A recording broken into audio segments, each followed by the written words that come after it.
Which is very insulting when you That think is about very it. insulting. Good, how you doing? All right, I'll get started here. It's good to get everybody back in and get them off of a break that they had, which was great. It was good for the players to have the break. It was good for the coaches to get away for a little bit mentally and rejuvenate off that tough little stretch and get back at it now. So, you know, the message to the guys is, like I said to you guys, is they accomplished the goal of having those 3 games and doing well in them and winning them, which we did, and now that's in the past. So now we're on to our new challenge, and for us to focus 1 game at a time against the Giants this week. And so it'll be important to get a great week of practice as it is every week. And I think our guys are, you can see they need a little time. They're back at it now, and you could kind of feel the energy in the building this morning. That will make practice today. I don't expect them to today. And again, we're like I've told you guys, it's going to continue to be one of those day-to-day things with them. With the big picture in mind, how much do you guys discuss the long-term prospects of this team? And you're not in a do-or-die game this weekend. You have the possibility of playing football in January. How much does that factor into the discussions on this? It doesn't, and that's where I feel like I've been prepared pretty well from where I've come from and learned from in Coach Reed, and just for me making my own spin of it is what can we control right now, and that's the New York Giants game. That's it. There's still 5 games left, and any way we look at that, we can't control those other 4. We can only control this one, and so as coaches, how do we prepare our guys the right way? As players, how do they prepare? How do they practice? And then when Sunday comes, you know, it's time to go out there and produce on the field. You said last week that you thought Trubisky was in pain. How do you think he's feeling, and how has he recovered over this weekend? Yeah, well, I think the time was good for him. I don't know his exact pain tolerance or level right now, but I definitely think his arrow's up right now, and we'll just have to kind of keep communicating with him on a day-to-day basis as to where he's at, how he feels, and then the same thing with the trainers. Range of motion an issue? Rush him back or anything like that, and you're not going to obviously play him if he's injured. But having a confident backup with Chase, is that effective at all, where you say, you know, we can be more cautious because of this player that we have rather than? Not necessarily, no. But it helps to have that. So that decision isn't made because of that. What we're going to do what's best for Mitch. We're going to do what's best for us, and then once we know where that's at, then we'll be able to judge that, and then you know, get them both ready, both prepared mentally and then physically as well. I know you said. Go ahead. Is range of motion an issue for his shoulder? No, not really. No, he's I think the range is good. I know you said last week this was not a long-term thing. Did they change? No change with that. Nope. Mitch always says he's a reps guy. Yeah. So how do you keep him in the rhythm when he can't be out there doing that? How do you keep him engaged during this time? Well, he's done a good job at staying in all the meetings, and you know, you saw him on the sideline. He was very engaged mentally there. It's just some things that you can't really, you know, you can't control. With him, we're getting close, but I mean, he's whatever he can do, he'll do physically, and then whatever he can't do, he's got to really stay in mentally, and that part's easy for him because he just he soaks it all up. How much practice time would Mitch need to be able to play? Well, for me, I don't.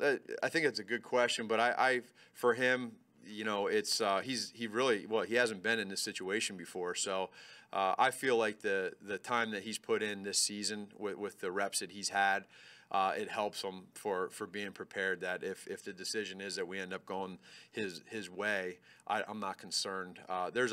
You want to make sure that whatever you're doing, it's not foreign to him, you know, whether it's reps with routes or et cetera. But just because he's been playing, you know, and has had time this year, it wouldn't be that much of a concern. What do the trainers want to see to allow him to practice? Well, they got all their stuff that they look for, that the scientific side of it with where he's at with his injury, and then yeah, you got to be able to make sure that in his position, you know, if he's going to play, right, then he's got to be able to make throws and physically be safe. So we'll just continue right now. just keep talking through things. Where's your pain at? They'll do their end of it, what it looks like, and everything, and then they'll come to us and ask us, is this something that that we feel like we can do or not do? Matt, do you weigh the following game being maybe called a higher degree of difficulty, and maybe have him more rested for that game, or? I don't know. That's where it's different for us players and coaches. Is there's just every one of these games is just so important. So we want everybody we can possibly give me everybody. I want everybody out there, and I don't care what the situation is. You start doing that, you're going to be in trouble, and that's not something we're going to do. Coach, as a former quarterback, did you ever deal with a similar injury to what Mitch has, and how relatable is it? I didn't, no. For me, I had a couple bumps and bruises here or there, but I think he's probably he's a tough kid now too, so he might have been a little tougher than me, but no, I didn't really have anything too crazy in my career. Matt, your run game numbers have dropped since Kyle Long was injured. Is that just kind of the way it's gone, or do you think that's an area where his loss is being felt? No, for us, we've, our run game. You take the quarterback runs out of it. It hasn't been a strength of ours, and I've made that clear to everybody.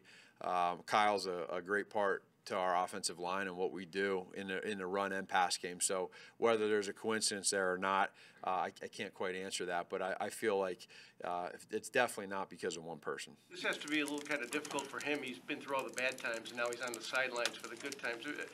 Have you noticed what his spirits are like? And also, how realistic is it that he could come back for a Week 17 and possible playoff? Well, we'll approach that when it gets here. I think what matters with him right now is everywhere I look, and he sits right. Nothing's changed with him in meetings, and everything that he can do without playing, he's doing it. He's doing everything he possibly can in the training room. He's doing everything that he did up until that point in the classroom. Nothing's changed at all. I think he's in a really good place. And right now, the only thing he's trying to do is just get better every day with his rehab. His prognosis is that you never want your starting quarterback to be injured, but knowing Chase Daniel the way you do, and Yeah. you guys go way back, is it a little gratifying for you to see him at least get these opportunities after so many years on the bench? Yeah. So this isn't what you don't want this situation like you're saying, but when you're in a situation where like we had last week, where you feel very confident. We did not have one rep with the guys last week, and we didn't change anything. We went into the same game plan, just not knowing exactly what was going to go on. And but for my history with Chase and the relationship that I have with him, we've always, even in his role, he's always been almost like a little bit of an assistant coach to us as well. He's been great with that. So now here's a guy who in his role is fulfilling not only that quote unquote assistant coach part, but a guy that has the ability to step in and make coaches feel very comfortable that you can win games with him at quarterback. How much better could he be with a full week of practice with the one? Well, I think that that it could definitely help him out. So if that's the route we end up going, rep-wise, he's going to get more reps. So versus what he went through that was hard. That was. It was all mental, and then you go into the game, and now we're expecting guys to be throwing, throwing great accurate passes all over the field, and I don't know if that's necessarily realistic. How important was it for Chase to not leave you guys kind of backed up at all against Detroit? It was really important. The field with our defense right now, field position is so important. Not turning the ball over, interceptions. Is crucial. I think we're tied for first in the league right now in turnover margin. That's an important statistic. You got to protect the football on the offensive side of the ball. When you have our defense, you really need to, and because we can be put in good spots when you don't give the ball up, especially in the red zone or backed up. He did that, and then a credit to the other guys too for helping him out. Matt, do you expect Aaron Lynch and Adam Shaheen to practice today? I do, yeah. Yeah. Just In taking the pre-draft process last winter, how much time did you spend on Saquon? I spent some time on him. He's being a Pennsylvania guy, I was able to see some of the games that he played in college. You hear and you talk to people that know about him, and then you watch him play, and they don't make too many like him. He's a rare talent that can do a lot of things. you know, he's a guy that if you don't come to tackle, you'll be in trouble. And I think he's one or two in the league, top one or two in the league in broken tackles at that position. And then he's rare what he can do in the pass game. He's smart. He can protect all that. So he'll be an extreme challenge for us. When you reflect on what Eddie's doing defensively, why is he performing at such a high level? Eddie? Well, his confidence is growing each week.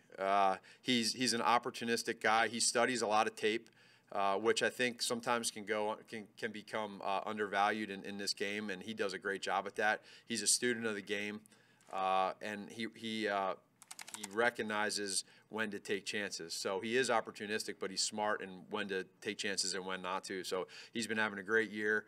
I like where he's at. He's leading that back end, and the guys are having a lot of confidence in him. Does Barkley remind you of anybody? Say that again? Barkley remind you of anybody? Does Barkley remind me of anybody? He reminds me of Saquon Barkley. I mean, he's pretty good. As far as the breaking tackles, when I look at these running backs that do that, you know, coming from Kansas City with Kareem Hunt, you know, that was one of the strengths that Kareem has is breaking yards after contact. I don't know where Kareem's at in the league right now, number-wise. I assume he's at the top. But when you look at him, lower body from the waist down, they're like tree trunks. And you try to tackle, you got to come the right way, or else you're going to get tackled. When you go through a stretch like you guys just did and come out with 3 straight wins, what does that say about the chemistry they have? Losing the starting quarterback, everybody kind of keeps going. It speaks volumes of who we are, personality-wise, chemistry-wise, belief-wise, confidence-wise. I feel like we've come a long way, and it makes you really realize and appreciate what the time and effort these guys put in, how they're gelling. There's been adversity here. Even when we've won, we've had challenges. We've gone through and we've done the injury thing. We've done that, and the next guy has stepped up. We've been able to go through a couple game losing streak. We've done the couple game win streak thing. We've come from behind and won. We've kept the lead and won. So we've been through the gauntlet of different ways to do things. I like that. I think that builds who you are for the end of the year. But we're not at the end of the year yet. That's, you know, we have 5 big games left. Every game is going to naturally be bigger than the next one. So we only care about New York. The Giants defense hasn't had a ton of success as a team, but what do you see that they do well? The defense, so to me, number one, I'll say this. The Giants team in general, you go back and you watch their games and you see where they're at as a team. They're in a lot of these games. Regardless, put the record out the door. They're always in the game, and so there's different games and avenues that you look at and you see, man, they're always in it. And so that's number one. As far as the defense goes, they've had different pieces in there at different areas of the field, especially the front 7. But schematically, I think they do a great job with their defensive coordinator James Betcher. I think he's a really, really bright football mind. He does a lot of great things on defense. It's their first year together under his system, so they're learning. It's very similar to ours as an offense. They're learning, and you can see that at times. But they have really good players that are slowly trusting that system, and they're you have to make plays. The plays just don't happen against them. Matt, when do you hope to make a decision on the starting quarterback? What's that? When do you hope to make a decision regarding Well, Daniel? it'll end up being day to day here. But when I say that, if he starts feeling better and we feel like we need to make a decision earlier, we'll do that. But this is something that, just going back to the Khalil and A-Rob thing, it could end up being a game time thing. Now, you went after the 3 games in a short period of time. They exhaled. Now, you kind of concerned how they're going to come out for this Giant game in terms of the energy. They had a little time off. I mean, what's your feel?